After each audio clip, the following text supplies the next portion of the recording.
Homeworld Mobile is a new, massively multiplayer space game on Android and iOS.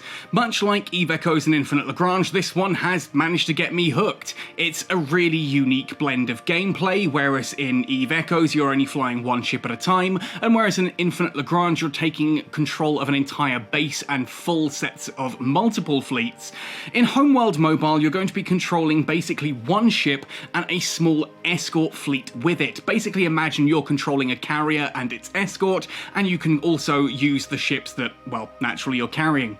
Now, whilst this is a really cool game and the tutorial is pretty thorough, there's still an awful lot that I think flies over a lot of people's heads, so I thought it'd be worth today to sit down and just talk about exactly how this game works. We're going to be taking a look at the user interface, where to find everything, and how the gameplay basically works. This is essentially your good old surviving your first day. Don't expect any advanced tips and tricks here, just how to get through that first day. If you enjoy this video, please, it would be amazing if you could spend a second to hit like on it, and if you haven't already, slap that subscribe button, dinging the notification bell to make sure you are alerted when I put up future content. If you do want to support this channel and go the extra mile, you can do so by heading across to Patreon or my Redbubble merchandise store. Both are linked in the description below. Both really help me out and keep me doing what I do. With all that said and done though, let's jump right in to talking about Homeworld Mobile and what makes everything tick. Now, first things first, I'm in a safe area here. Essentially, I'm near a station. That gives us a few options that may not be available elsewhere. It also takes away some of the UI options that would be available elsewhere. So, the first thing we're going to look at is the screen that you are on here. In the top left, starting there, you have your character portrait, and if you tap on this, it pulls out a little menu. If we then tap on that menu, that takes us through to our profile, where you can change your name, you can change your graphic, you can add or link like Google Play services, you can go to the Homeworld Mobile Discord, which I strongly recommend signing up for. The guys there are fantastic, and you have full access to your settings as well. You can change your graphical settings and various different bits going on here. Now, for me personally, I quite like the automatic zoom on camera behavior. I hate the auto rotate, but you might really like it. Play around with it until you find what's good for you. It's also worth noting the game does tend to default to high quality settings on most devices, so you may want to come here and change that down to medium or low in order for a smoother gaming experience on your phone. If we jump back to the commander profile, there is also player level, which if we tap in this middle bit, brings us to kind of like a battle pass. As you level up, you'll earn these various different rewards along route. You can't long press to see what these all do, but you can kind of have a look at what you would get early on. It's mainly unlocks to new gameplay and things like that. We're not going to worry about it too much for this video. If we come back to the main user interface, directly next to the portrait, which if you tap on it to get rid of that menu, is this sort of hexagon. If you tap on this, it takes you into your ship, and more of this will unlock as you go forward through the game. You have numerous different options here, most of which the tutorial will explain, but for a brief rundown of your internals, we first of all have storage. Storage is anything that you're carrying, which could be everything from spare ships like interceptor squadrons, resource collectors and so on, right up to containers containing all kinds of different stuff, and various resources, and items like the rank insignia, which you use to upgrade your different officers. We'll talk more about officers in a moment. If we tap the little left arrow at the top here, it'll take us back to this menu. We can then go to the bridge. This allows us to assign officers to our ship. Now, your main ship can have up to 4 officers assigned to it. Each officer adds their own new abilities. If you tap on a plus, you'll be able to see some of the officers you have and any of the ones that you haven't assigned. You can then tap on these and have a deeper look at them, what they do, what their different stats are, like physical, mind, aerospace, and what their ability is, like for example here, missile barrage. On this screen as well, you can also upgrade your officers. On the right-hand side here, you can see that the upgrade for this particular officer to level 2 will cost 3 rank 1 insignias, of which I currently have 8. It will also cost 3,600 credits. You can tap on train, it'll then cycle through and upgrade that officer to the next level, adding some additional stats, which you can see on the left-hand side. Coming back to the main area with a couple of presses of the back arrow, we then have fabrication. This is where you can build various different ships to add them to your storage. You can then apply them to your fleet and do all kinds of cool stuff later. So if, for example, you decided that you wanted to build a plasma bomber, tap on it and it'll tell you what you need here. You can see 1,317 M ore, that's what I already have. 625 will be consumed to make a plasma bomber squadron. You can see their abilities on the left-hand side, how much damage they do to enemy ships, how much they do to enemies' armor, hull, their actual own hull, and the speed that they move at. You can then change the amount of these that you want to build based on the number of resources you have, and you can see how long they will take to build. Now, an interesting part about building stuff is that you can speed it up using the green currency shown at the top left here. It's also worth noting that once a build order gets close enough to completion, you can just speed it up for free, so you won't always have to pay a full amount in order to speed it up. The last few seconds can be skipped completely freely, which is a nice little touch. If you come back out of fabrication, you'll also see you can assign an officer here as well, who can then be trained to increase how quickly you do things like building various different ships. Right the way back out at the beginning, we then have refining. This allows you to turn basic ores into refined ores, which you'll then use in construction. Again, you can assign officers here to improve that process. Finally then, there is research. That's a more advanced thing we will talk about in a future video. For now though, I want to draw your attention to the bottom of the screen here. There are a whole load of green bars and a light blue bar. That light blue bar is your ship's armor, the green bars are your ship's hull. So if I jump back into fabrication for a brief moment and we have a look at that plasma bomber again, you can see that it has a damage to hull and a damage to armor. That means in this case, those plasma bombers actually deal more damage to a ship's armor than they do to the hull. The armor does actually regenerate and it's quite quick to heal. The hull itself requires repairing in a much more thorough manner, which does cost more later on. You can also use your resource collectors to repair armor.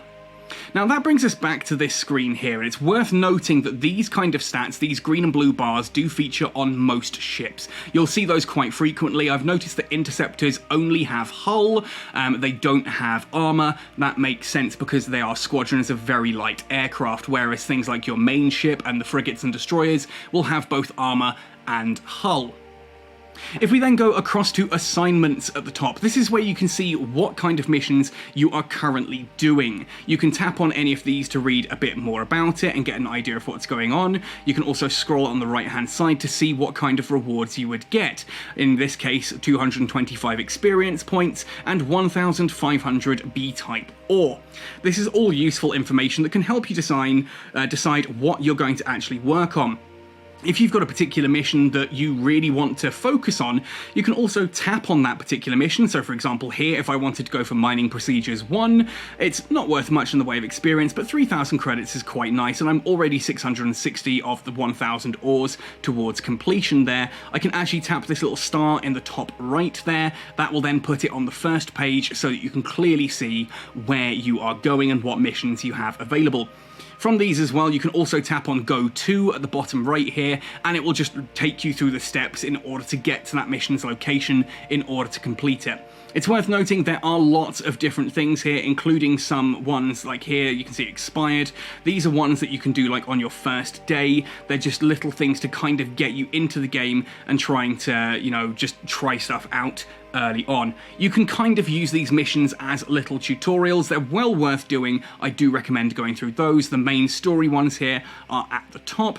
You can also see another thing that will be a common theme throughout a lot of these. On the right-hand side of the missions is a little box, a little blue box with either a 1, a 2, or a 0 in it. This is the tier, and the higher tier something is, the better rewards it has, or the better it is if it's a ship. If we jump back to, for example, our fabrication here, you'll see more of this later, but you can see this interceptor squadron that's highlighted is a tier 1 interceptor squadron. If you look at those stats, you can see 74.8 damage to hull, 5.6 damage to armor, whereas I look at a standard interceptor squad, it's only 37.4 damage to hull and 2.8 damage to armor.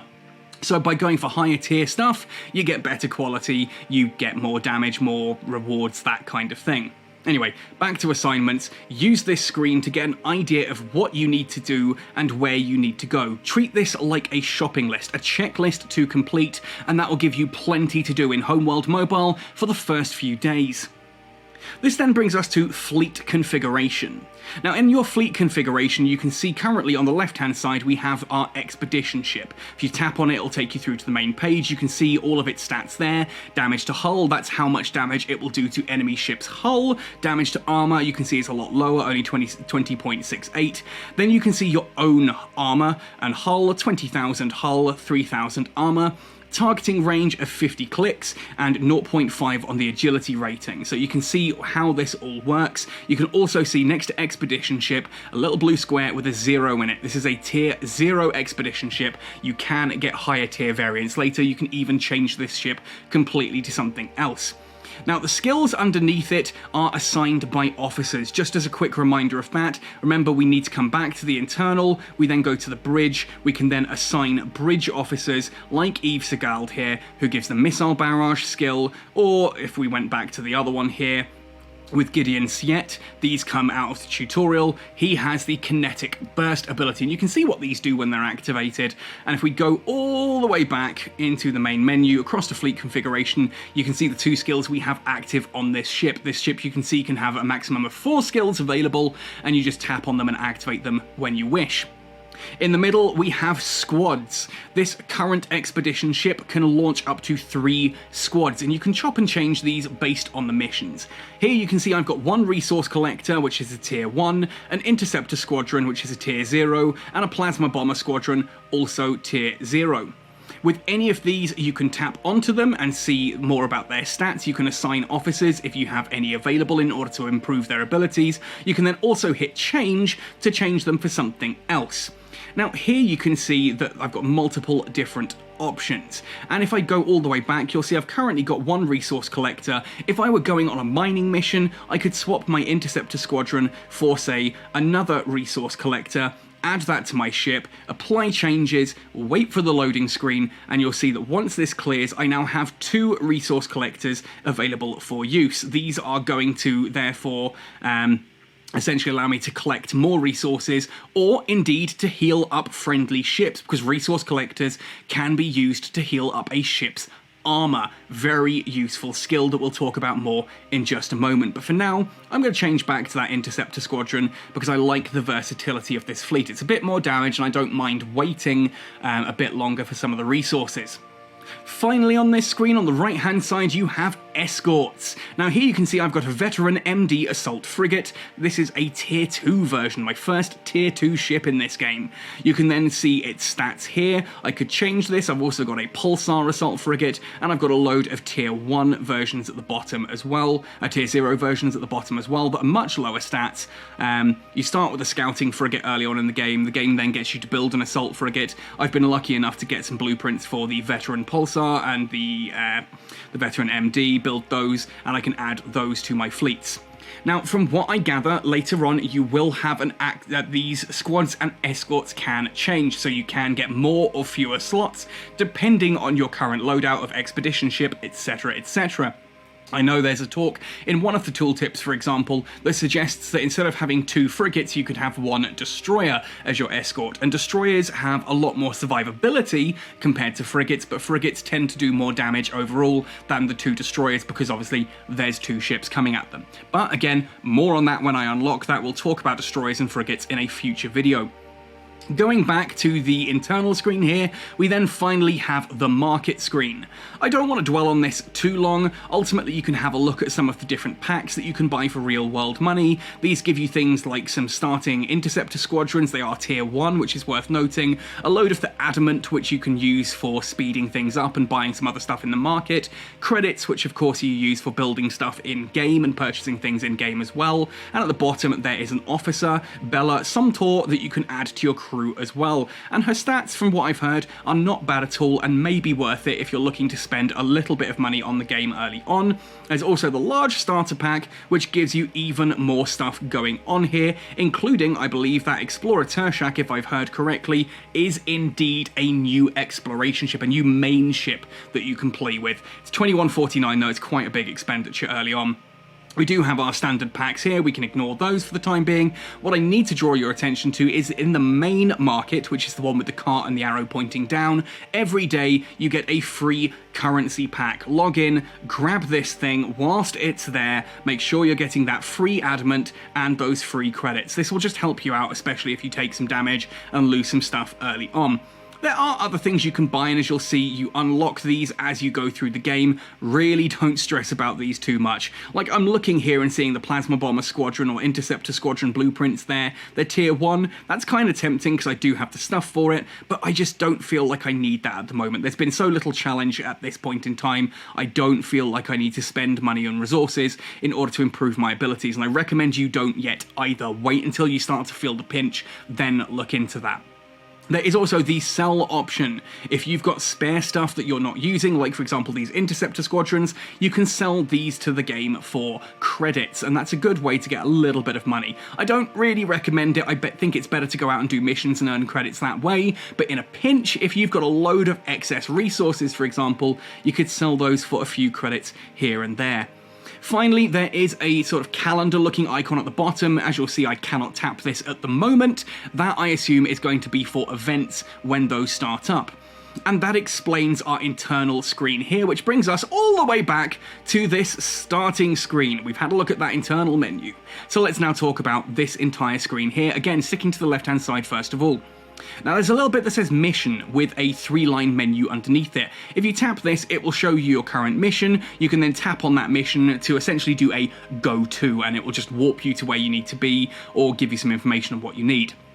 Beneath that, you have your 2 skills. You can see I've got the missile barrage and the cannon fire one there.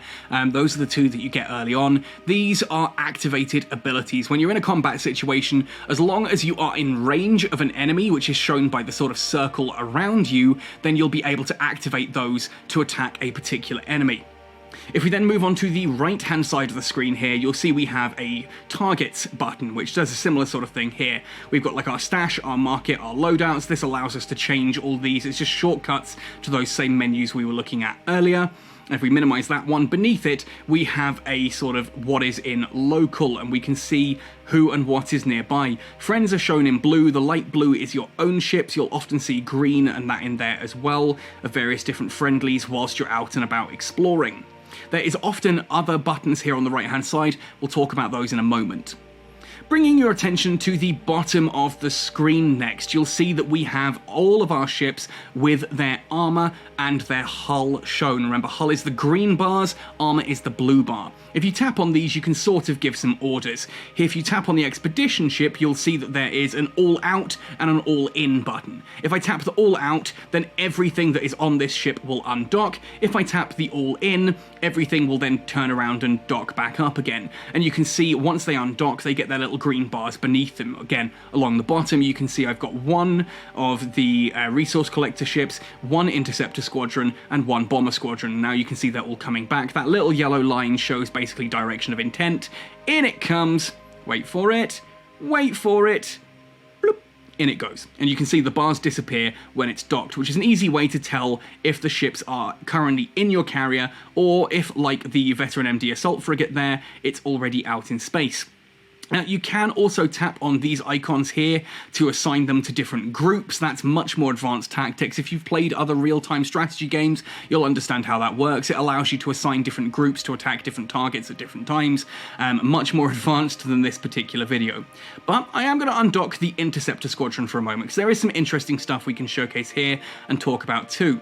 If you tap on the Interceptor Squadron, you get this little mini menu. The one on the left-hand side is, of course, the Dock Up button. The one that's like a triangle, this changes the flight formation of that particular Interceptor Squadron, and if I kind of turn the camera here, you'll see they're now in a line. If I do this, they'll now move into a cross formation. I can tap it again and change it to any of those different formations as you wish. Those do change some of its combat potential based on different enemies.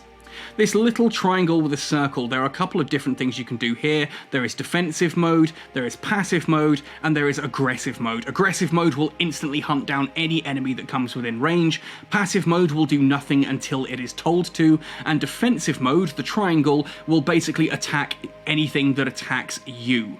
Again, we have the ability to assign to groups afterwards. I'm just going to bring these back into the ship for now. Going back to the right-hand side of the screen, you can see the group menu is here at the top right. We're not going to focus on that. We then have the social menu. This allows you to check your own mail and to talk in the standard chat as well with the locals once you have unlocked that ability. Very useful, very friendly community, well worth your time to have a chat. We then have 3 icons in the top right. Yes, there is so much to this UI. The first one, currently highlighted, is the combat overview, and that's what we're looking at here. You can spin it, you can zoom in, you can zoom out, as you'd kind of expect of this kind of thing. With the second one along is then your system. This is where you go if you want to scan stuff and see what is available in the local system. You see a scan radius when you scan. Anything within that will get pinged. This means sometimes you may want to move to some of these different environments, like these different markers here, like this unknown signal or the relic signal that's further away, and then scan again in order to get better readings on different things that are around you. From here, actually, you can also see the different sort of bars that I was going to talk about earlier. I said on the right-hand side, the targets change. At the top, you have the different sort of anomaly signatures that you can jump to. We have a list here of different celestial phenomena, planets, moons, that kind of thing. We then have triangle, which is all kinds of other different information, and then we have stations at the bottom. Triangle is usually where things like various different asteroid belts and that will show up in that kind of system.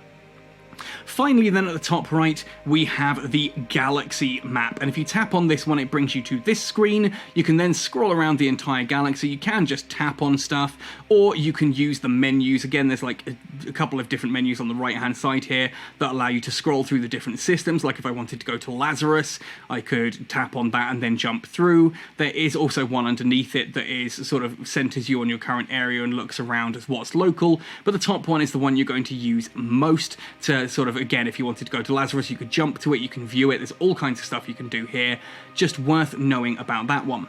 If we now go back to the combat overview, finally in the middle we have 3 little icons. The one in the top right is our automatic camera. If you have set it to auto zoom or auto rotate and you don't like it, you can just turn the camera off completely and then it's fully manual controls. If you tap this little circle on there, you'll see the camera tries to reset into comfortable positions based on however you've got that behavior set.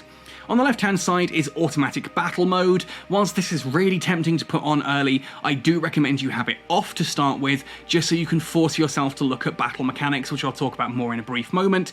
And then the middle one is then the overview, sort of your sensor overview, which you can look around and see what's in the local area. And you can see different things appear as different signatures until they come within your own sphere, at which point you get proper scan resolution on them and can see what those ships actually are. There we are, it's an Ayataka trading ship.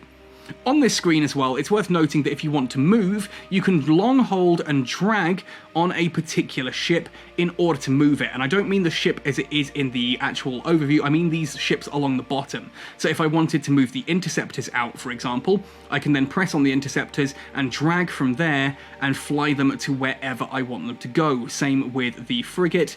You can see I'm kind of dragging up from the point that that ship is at, and then I can move it to wherever. Just a useful little way there of allowing you to navigate on that particular sort of tactical overlay. Very useful skill. So now I'm going to jump into a combat situation, just talk a little bit about that. Now here I'm in an active mission, and if I open the mission, you can see it tells me I need to scan objects in the system first. So we're going to go to the system overview and we're going to scan outwards and see what we find. Straight away, I have a Cangasian signal alpha, I hope I'm pronouncing that right, which I can then warp to. Here we are at long last in our new system. We warp in and we get a brief respite to look around us and see what is nearby. We've got a targets detected, prepare for combat, but they aren't yet showing up on our main scanners. We can't see what ships they are. We get a sort of ping as to where they could be. This does mean if we want, we can start flying towards them. I'm going to do that with both sets of ships here so that we can engage. Now if I come out of this, and on the right hand side you can see that we have now got a new set of icons on the far right under targets. Blue is things like asteroids that we can interact with and harvest. The middle circle one are things like containers and debris that we can work with. Green are friendlies, red are enemies. And with our enemies here, we can then tap on these, we can move to them, and we can attack them nice and simply, and that'll issue attack commands to everything.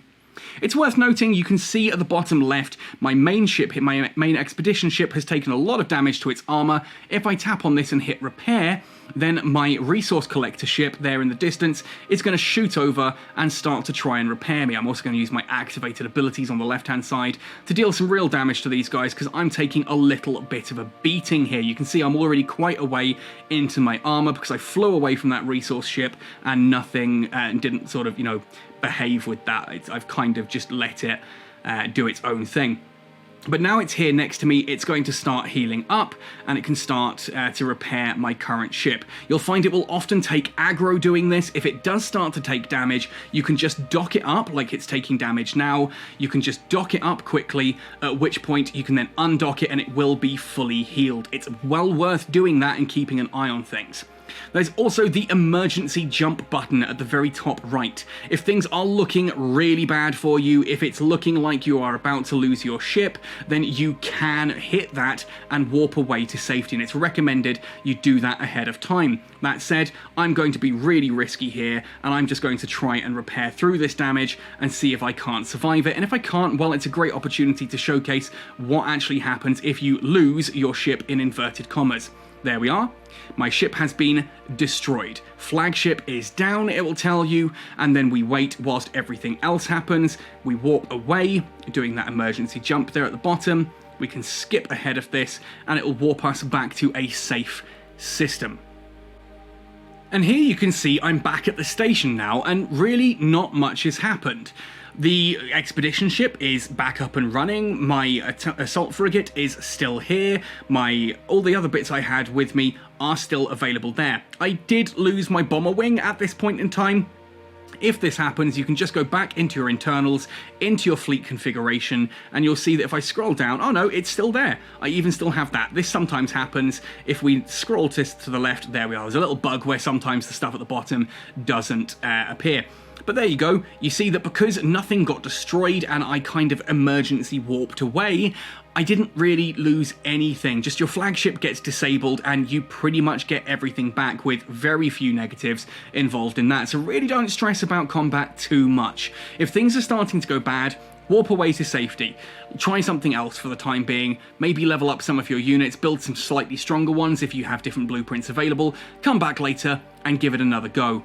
And that's basically it for today. I think we've covered everything you need to know about the basic UI and how to move stuff. The only thing I haven't really talked about is that if you want to harvest asteroids, for example, you just need to tap on the asteroid, whether you do that via the targeting menu on the right-hand side. Remember, those will usually be under the triangle icon. You then tap on the asteroid and then tap mine, and off goes your resource collector. It will then go off, collect, and then bring that back to you. It's only once it has unloaded everything to you that it does then score.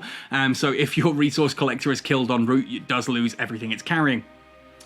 Same again when it comes to certain missions which will have you investigate things. Just tap on whatever it is you want to investigate, then tap the investigate button and off your resource collector will go and do the thing.